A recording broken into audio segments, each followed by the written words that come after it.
Nobody sounds like Jerry Garcia, not because of gear or even technique, but because he didn't really play the way most guitarists do. In this video, I'm going to show you the surprising influences that shape Jerry's playing and how understanding them can help you discover your own unique sound, just like Jerry discovered his. Most guitarists focus on scales and licks, but Jerry's playing was emulating something else entirely. Listen closely. Can you tell what inspired his approach?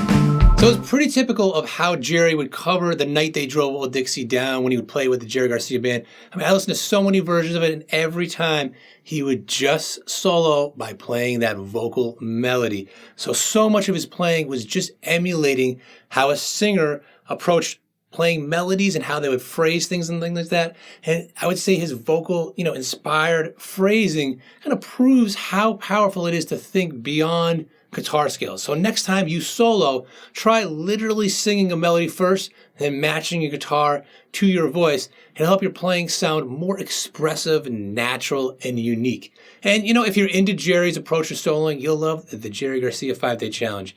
It's free, and it helps you apply his tactics to develop your own sound. So just check out the link down below. Jerry's picking hand had a distinct quality, but it didn't come from typical guitar techniques. So listen to this clip and see if you can hear what inspired it.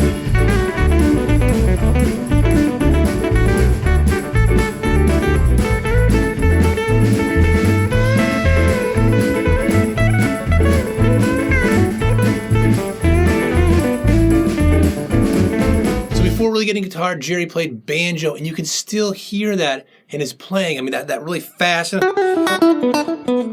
real just, bombardment of notes, just that bluegrassy style, and that sometimes picking a little closer to the bridge, so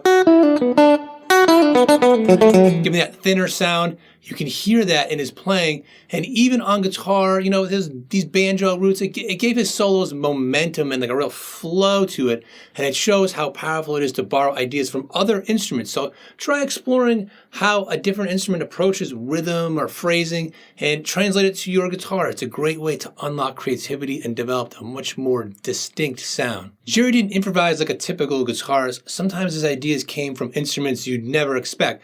So listen closely. Can you tell which clip is Jerry and which is transcribed from another instrument?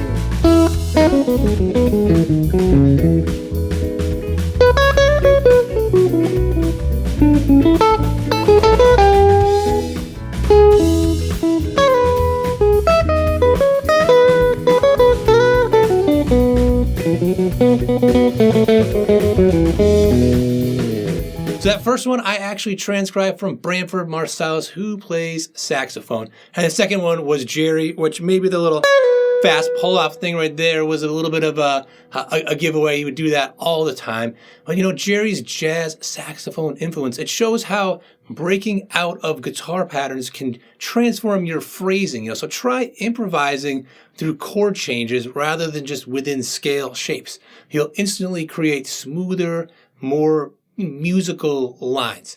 So, which of these three influences do you hear the most in Jerry's playing? Let me know down in the comments. And if you want to go deeper into his melodic approach, again, just join me for that free Jerry Garcia 5-Day Challenge to help you apply Jerry's tactics and find your own unique voice on guitar. Just hit that link in the description down below to get started. So the more you borrow from singers, banjo players, and jazz horns, or whatever, the more your solos will sound less like scales and more like music. But I wanted to go deeper, so I transcribed 4,277 notes from Jerry's solos, and what I found completely changed how I hear phrasing, and it may change how you play too. So check out this video here to see what I uncovered.